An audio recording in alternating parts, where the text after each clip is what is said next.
Sou Laércio Fonseca, muito obrigado por ter cedido estas palavras de sabedoria com certeza absoluta para todos nós. Nós estamos aqui num espaço, no seu espaço Caminho da Luz, em São Tomé das Letras, um espaço com tudo o que é necessário para que a pessoa se encontre. Professor Laércio, nós iríamos perguntar onde nasceu, para ficarmos a conhecer um pouquinho do outro lado do espiritualista que o senhor é, e como foi a sua infância, se quiser partilhar connosco. Eu acho que eu nasci na cidade de Limeira, interior do estado de São Paulo, né, aqui no Brasil. Minha infância foi uma infância assim muito simples, uma família muito humilde, né, brincando na rua, brincando nos riachos, que eu morava numa cidade do interior, né, uma cidade que praticamente estava no meio do mato. Uma cidade muito pequena, né? E você saía 100 metros da sua casa, estava no meio do mato já. Estava nos riachos, brincava nos riozinhos e tal. Eu acho assim que eu tive uma infância muito comum, no sentido assim, social, junto com que todas as crianças ao meu lado também eram humildes, eram simples como eu. Vivi num bairro de pessoas muito simples, né? Mas nada de passar fome assim, nada desse tipo de coisa. Meu pai sempre foi um trabalhador, né? Minha mãe sempre uma trabalhadora e tivemos o normal, né? Nada de luxo, mas nunca passamos fome não, tivemos ali uma formação. Estudei em colégios, sempre em ginásios, colégios do estado, né? Sempre. Acho que a minha infância foi muito boa nesse aspecto. Existem muitas pessoas pelo mundo que conhecem o professor através das suas palestras sobre o plano e o mundo espiritual e o nosso ser espiritual. Mas também existem muitos, com certeza, que nunca ouviram falar no Senhor. Para esses que nunca ouviram falar no Senhor, quando é que essa espiritualidade se acentuou mais no professor? Olha, desde criança, minha família é uma família muito católica, né? Sempre foi uma família muito católica, desde muito criança. Eu frequentava a igreja católica do bairro, praticamente nós íamos todos os dias numa igrejinha, numa capelinha, onde tinha reza, oração, as freiras é que faziam essas novenas, essas orações, e de vez em quando na igreja maior com o padre, né, tal. E desde muito cedo, com uns 13, 14 anos, eu tocava violão na igreja, lia o evangelho para o padre, como se fosse ali, vamos assim dizer, um coroinha, né? E nessa parte. Mas, por outro lado, desde muito cedo, eu tinha uma mediunidade muito forte, desde criança, uma mediunidade de sair fora do corpo, né? Sair fora do corpo físico. Estar fora do corpo, deslocar-se do corpo, mesmo acordado, eu saía fora do corpo, ia dormir à noite, não dormia, deitava na cama, já me levantava com o corpo espiritual e ia brincar na rua lá fora. E a gente não sabia o que era isso, minha família, ninguém sabia o que era isso, e a gente acreditava que isso era sonho, né? Não passava de sonho. Mas, na verdade, não existia nenhum sonho, né? Era uma experiência de projeção, que eu fui entender isso só bem mais tarde, né? Então, minha mediunidade, ela começa desde muito criança, né? E minha família também, eles eram todos católicos, eles foram desenvolver essa parte mediúnica, mais na fase adulta. O meu irmão, depois de 30 anos que ele foi entrar num centro espírita, né, kardecista, que desenvolveu a mediunidade dele, a minha irmã também. E assim, e meu pai tinha uma evidência muito forte. Meu pai tinha uma clarividência muito forte, desde jovem. Mas nunca soube trabalhar isso, de família católica, ele morria de medo de ver espíritos. Quando ele via espírito, ele morria de medo, pedia a Deus para não ver. E só foi melhorar isso também depois, quando ele era muito velhinho já, quando começou a entrar nesse centro espírita também e participar, que o meu irmão também começou a participar e tal, né? Professor, e como é que, será que o senhor nos pode explicar, criança com essas experiências e sendo o seu pai que não tinha a capacidade, pelas suas palavras, de o ajudar, como é que o senhor se adaptou a essa vivência? Então, na verdade, isso era normal para mim, era uma questão natural.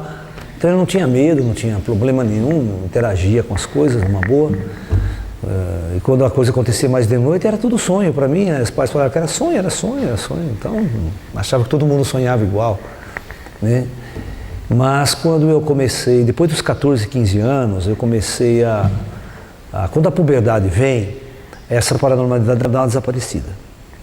Aí depois, por volta de 15, 16 anos, eu comecei a praticar, né, Tai Chi Chuan, Kung Fu, comecei a me envolver com as artes orientais, orientalismo.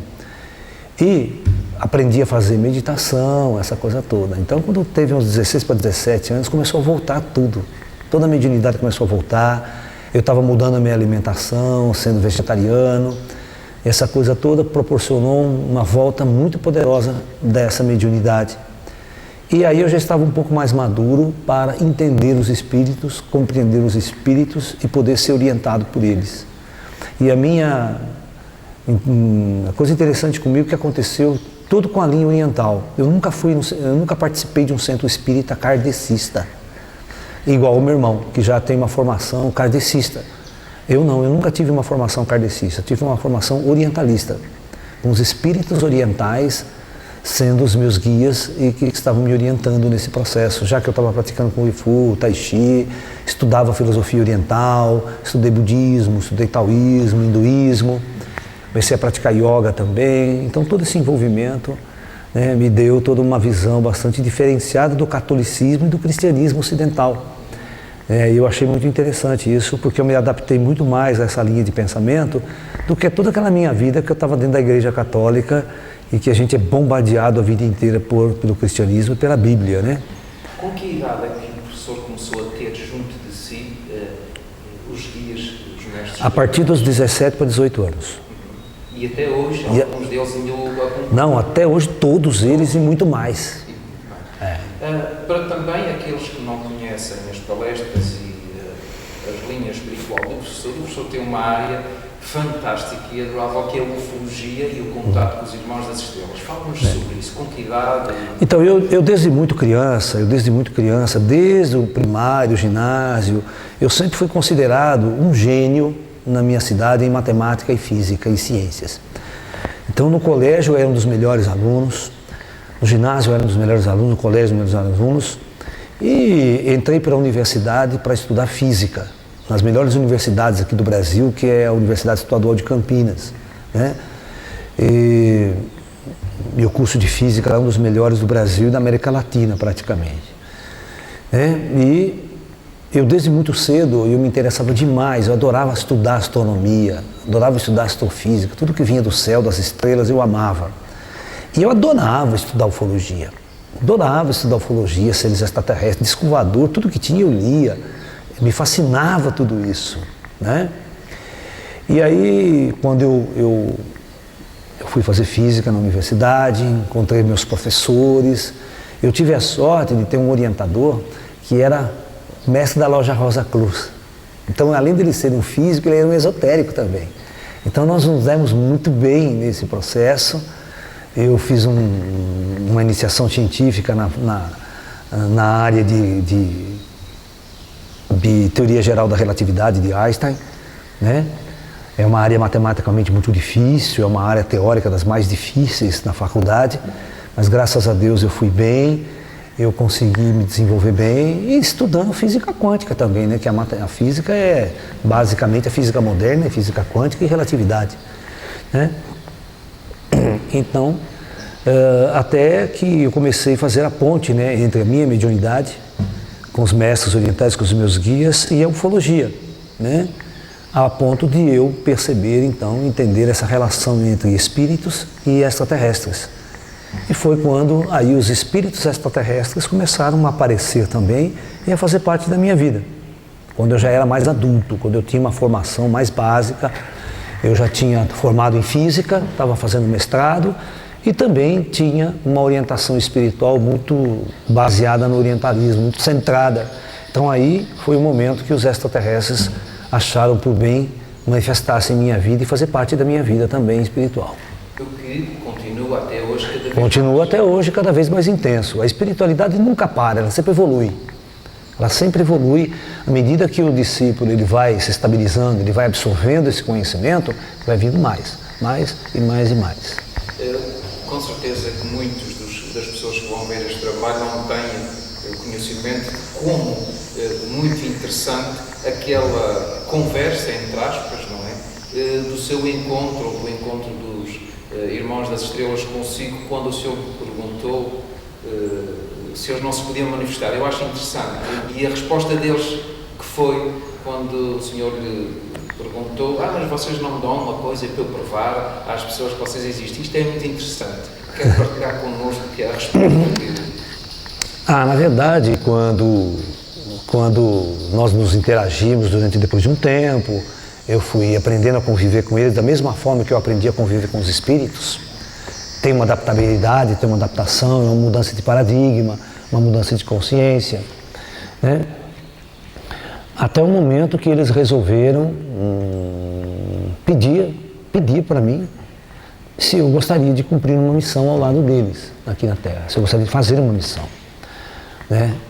E eu falei que sim, que o meu objetivo era servir a luz e era servir a essas inteligências mais avançadas, né? E servir ao plano espiritual.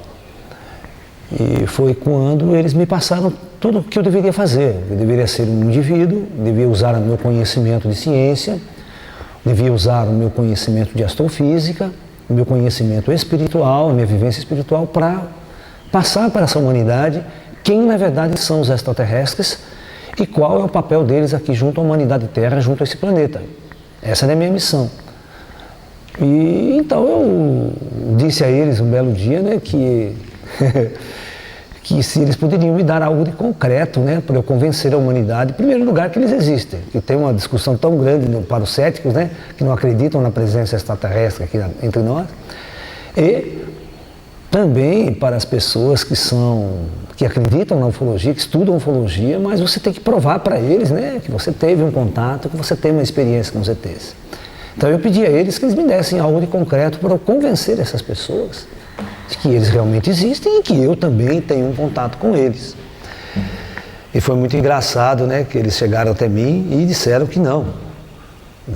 A única coisa que você vai levar de concreto de nós é a sua fé. Você tem fé em nós? Eu disse que tinha. E ele disse: tudo bem, então vai, cumpra a sua missão, vou ter um giz, né? E você, como professor, tente convencer as pessoas e orientar as pessoas, porque faz parte da missão. Nós não podemos intervir ainda nesse mundo da maneira como vocês gostariam. Nós não podemos descer com nossas naves e provar para todo mundo que nós existimos. Isso causaria uma grande transformação planetária na qual os humanos ainda não estão prontos. Os humanos estão numa experiência kármica, estão resgatando seus karmas de vidas passadas e, portanto, este presente cósmico, que seria a nossa presença e a nossa interatividade, ainda não pode acontecer. E você, então, está na missão de preparar esse dia para a humanidade. Só que esse dia não chegou ainda, então o seu trabalho vai ser com apenas um giz em suas mãos. Nós vamos auxiliá-lo espiritualmente, nós vamos orientá-lo espiritualmente, né, para que você possa realizar esse trabalho. Não se esqueça que você estará preparando a nossa chegada, preparando um grande contato com a humanidade. Quando a humanidade estiver madura o suficiente para entender e compreender a nossa chegada, nós então poderemos expor a nossa presença para todo o planeta. Mas enquanto esse dia não chega e a lei do karma ainda está vigente no planeta, nós não podemos intervir da maneira como você quer e também não podemos dar coisas concretas para vocês, porque seria novamente uma interferência das maiores na Terra e ainda a humanidade tem que resgatar o seu karma por si só.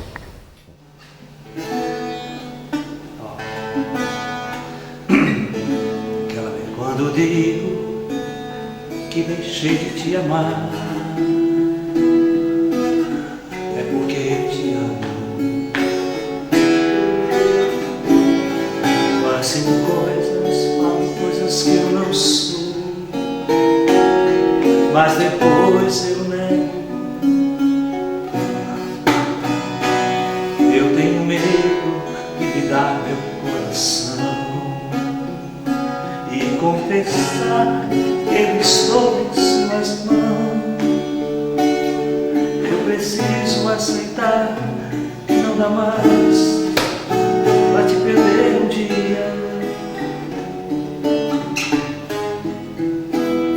Eu me afasto e defendo de você, mas depois me enfrento. Digo falo coisas que eu não sou, mas depois eu nego.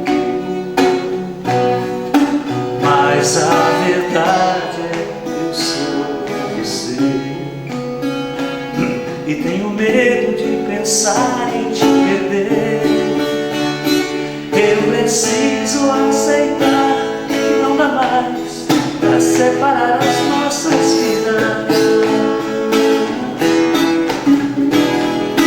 E nessa loucura de dizer que não te quero, vou negando as aparências, disfarçando as evidências. Mas pra que seguir mentindo se eu não posso enganar meu coração? Eu sei que te amo, chega de mentiras, de negar o meu desejo. Eu te quero mais que tudo, eu preciso dos teus beijos. Eu entrego a minha vida pra você fazer o que quiser de mim.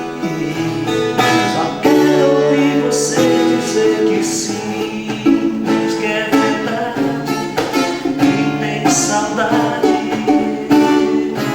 Ainda você pensa muito em mim, diz que é verdade, que tem saudade, que ainda você quer voltar pra mim.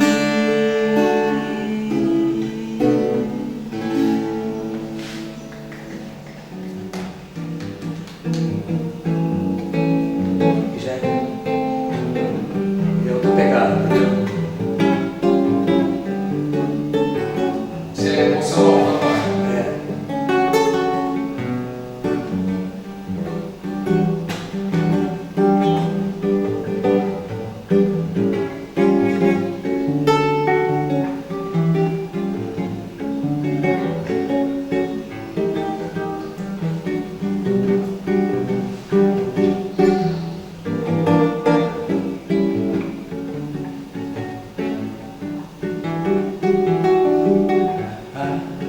Ai, que saudade tua.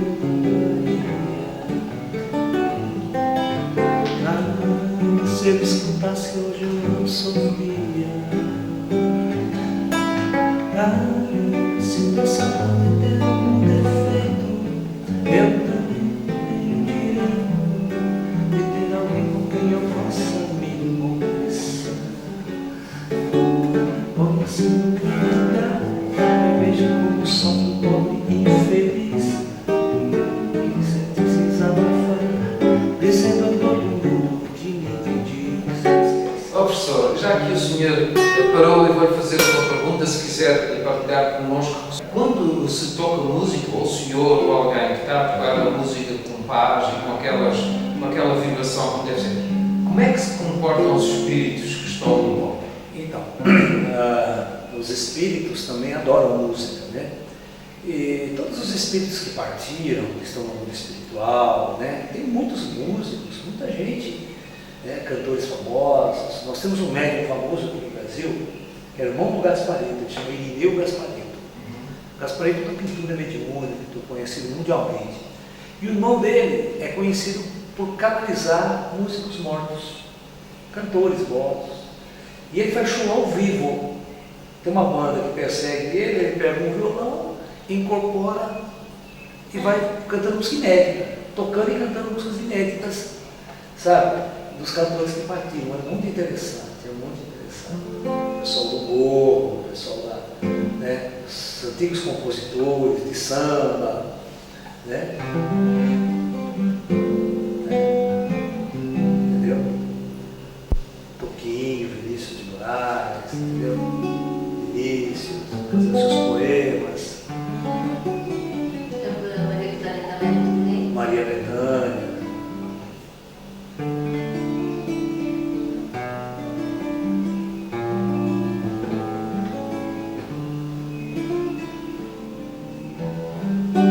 Havia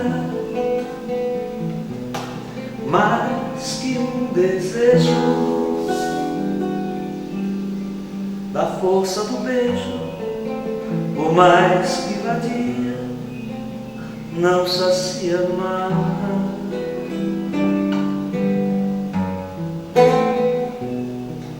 Teus olhos lacrimejam teu rosto, mandando a mentira no sabor da ira, no lavando um desejo que não contraía. O amor, a loucura está por um triz, mas a gente se mata e se acha feliz quando se tem uma alibi de ter nascido ávido e convivido inválido,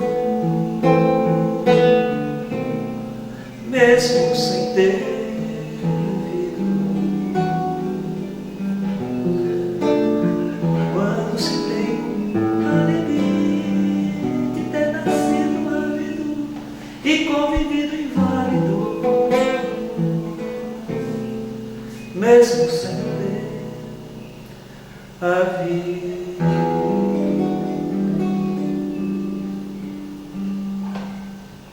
Professor, o lado esotérico e espiritual é a sua paixão maior, mas o senhor tem uma outra paixão da qual tem exatamente uma grande paixão, que é a música. Fala-nos sobre isso. Quando é que a música surgiu? A música surgiu na minha vida desde quando eu era criança.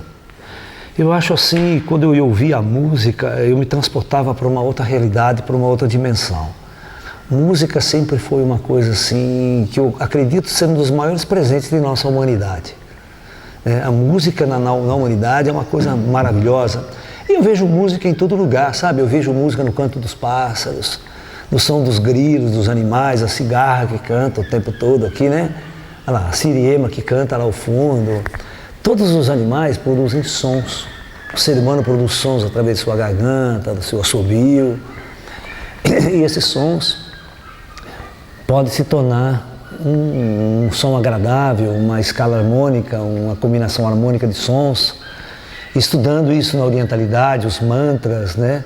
O poder sagrado dos mantras, a vibração dos sons. Eu estudando física também, entendendo sobre a vibração sonora, as frequências sonoras, as frequências harmônicas. Você vê um instrumento musical, não pode ser construído de qualquer jeito. Ele tem que ter uma escala logarítmica perfeita, né? O instrumento de corda, senão ele não toca, senão ele não cria uma sequência harmônica de notas. Isso é matematicamente calculado. Pitágoras foi um dos grandes matemáticos antigos que descobriu essa escala harmônica, que o som era agradável desde que tivesse um intervalo matemático bastante interessante entre o comprimento das cordas e a sua tensão, né? Então isso já começou a proporcionar uma forma diferente de você ver a distribuição dos sons na natureza e no universo. E música para mim sempre foi uma coisa fascinante, né? Ouvindo os grandes clássicos, ouvindo as canções populares aqui no meu país, as canções internacionais. Tudo para mim é música, eu vejo música em tudo. Caetano.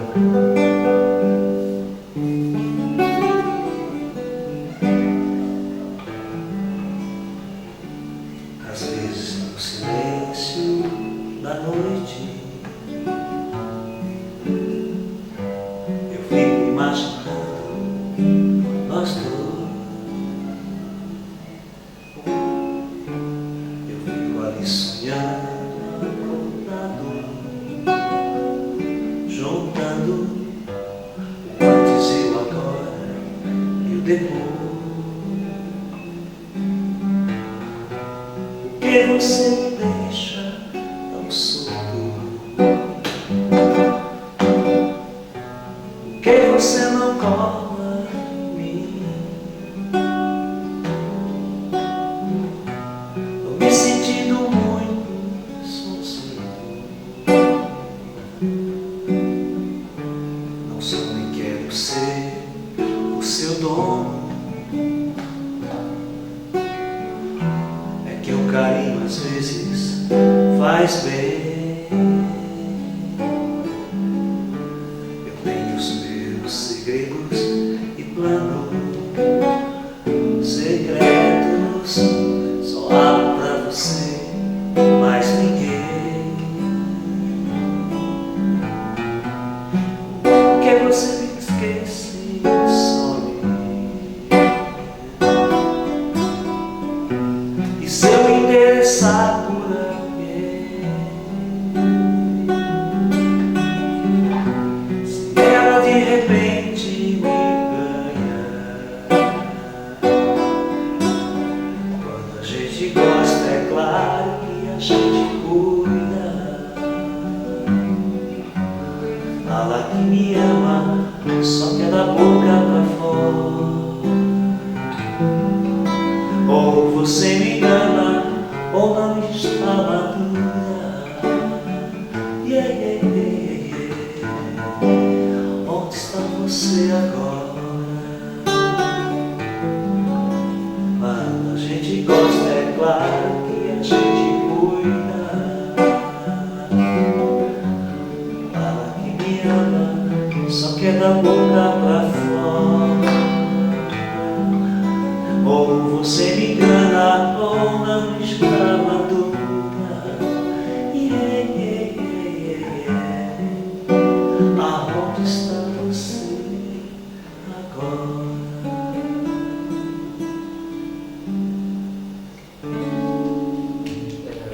Professor, e dentro da música, quando o senhor está lá na sua casa, que tem um tempo livre, que não é muito fácil, qual é aquele tema ou aquele género musical que o senhor gosta? Olha, eu não tenho um gênero de musical preferencial, eu gosto desse gênero.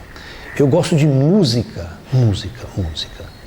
Cada momento eu toco um tipo de música, eu vibro um tipo de música. Tem hora que eu toco música popular brasileira, né, com os meus amigos músicos, eu tenho uma banda, né? Tem hora que eu gosto de ouvir música clássica, música antiga, né? Tem hora que eu gosto muito de música New Age, música para o estado de consciências elevados, com sintetizadores, você está entendendo? Essas músicas mais que a gente chama rock progressivo, que eu gostei no Pink Floyd, essas coisas que eu gosto muito, e o chamado, né, New Age esotérico. New Age bem esotérico, aquelas músicas para meditação, para consciência, sabe? Essas músicas vibrando nesse patamar mais superior que nós chamamos, né? Então, a música, ela é uma linguagem onde as pessoas expressam seu estado emocional, elas expressam seu estado interior. Então, se expressa alegria, se expressa tristeza, se expressa saudade, melancolia, né? Se expressa dor de cotovelo, tudo isso daí, a música expressa. Ela não passa de uma linguagem como qualquer outra linguagem de um artista que pinta um quadro, de um artista que faz uma obra de arte, uma escultura. A música é uma obra de arte também que você transmite através dela palavras ou apenas sons. É uma maneira diferente de conversar, né? Quando um compositor compõe uma música com letra, né, letra e música, ele está simplesmente achando uma forma diferente de compartilhar aquelas palavras, aqueles ensinamentos, aquele sentimento que ele está vivenciando. Pode ser pelo amor de uma mulher, pela saudade de uma mulher, né? Ou por temas ligados até à espiritualidade. Quantas músicas gospel não existem, né? Que as pessoas simplesmente louvam Deus, louvam o seu Deus através da música, né? Então, a música, ela embala a nossa linguagem, ela embala as nossas mensagens também, né? Então, não há um tipo especial de música que eu goste. Eu gosto de música.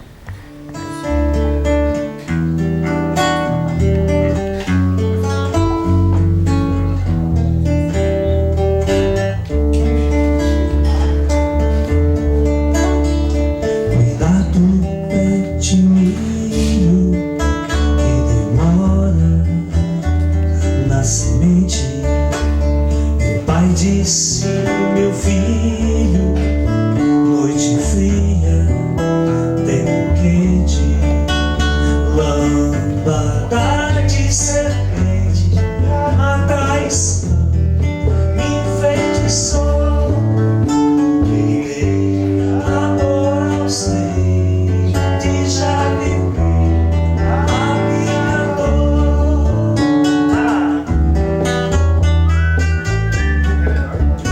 Maior.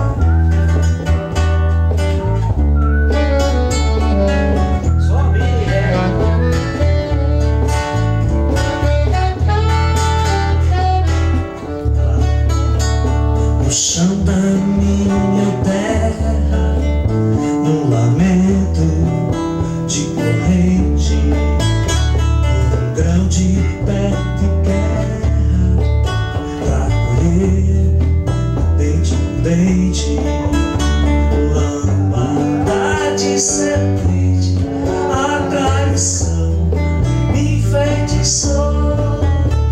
Quem tem amor ao sede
senhor, o professor Laércio, é dos melhores palestrantes, se é assim que se diz, que eu conheço. É muito ingrato para mim fazer questioná-lo. Eu iria pedir para que o professor, agora nesta parte final, com certeza absoluta existe muita coisa que o senhor gostaria de transmitir a todos nós. Esteja à sua vontade para completar isto que nós estivemos a falar, mandar uma mensagem, enviar uma mensagem para todos. Então, toda a minha experiência de vida, tanto como cientista, convivendo com cientistas dos mais famosos do mundo, né? Convivendo com cientistas mais famosos aqui no Brasil, e convivendo também com todo o lado espiritual, com os grandes médiuns brasileiros, com os grandes sensitivos e paranormais, participando de grandes congressos internacionais de ufologia, de espiritualidade. Então nós percebemos o seguinte, que não há um novo destino para a humanidade, a não ser para as pessoas acordarem para o seu eu interior. A tecnologia, ela fascina, né? A informática está aí de uma revolução fantástica, trazendo um meio novo de comunicação para que as pessoas possam interagir e a mensagem possa chegar a todo mundo nesse planeta. Mas o maior de todas as revoluções que o ser humano pode fazer na superfície desse planeta é descobrir o teu espírito, é descobrir que ele existe após a morte, descobrir uma sociedade, uma realidade toda fantástica após a morte e que está convivendo agora ao nosso lado. Todos aqueles espíritos que, entre aspas, morreram, eles estão vivendo ao nosso lado, eles estão ao nosso lado numa sociedade diferente, numa sociedade às vezes muito mais avançada do que nós, e nós aqui nessas trevas desconhecendo totalmente essa realidade e a própria ciência desconhecendo totalmente essa realidade. E eu, como médium, desde criança, fui obrigado a viver essa realidade desde muito cedo, e mesmo convivendo com o mundo científico, cético e descrente de tudo isso, né? Eu tive que saber lidar com esses dois lados do pensamento humano, o lado científico, cético, materialista, e conviver com o lado espiritualista, conviver com os espíritos e com todas essas entidades ao meu redor. Mas um momento vai chegar para a humanidade. Não se esqueçam que mais cedo ou mais tarde a verdade vem à tona. E a ciência não pode ir para nenhum outro lugar a não ser descobrir a verdade.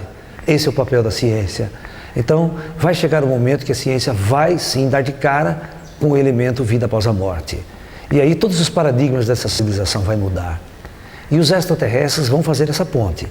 Vai fazer essa ponte para mostrar para a ciência que a coisa mais importante, a descoberta mais importante que ela possa fazer, não é nenhuma descoberta tecnológica que vai revolucionar a física ou que vai revolucionar toda a tecnologia desse planeta, mas sim descobrir a existência real de nosso espírito eterno e aquele que vivencia toda essa jornada na Terra e que tem uma realidade oculta ao nosso lado, que sempre esteve ao nosso lado, e a humanidade, a própria ciência esteve nas trevas para perceber isso. Então, busquem esse conhecimento e vocês estarão na fronteira do conhecimento humano daqui para frente. Namastê, obrigado a todos.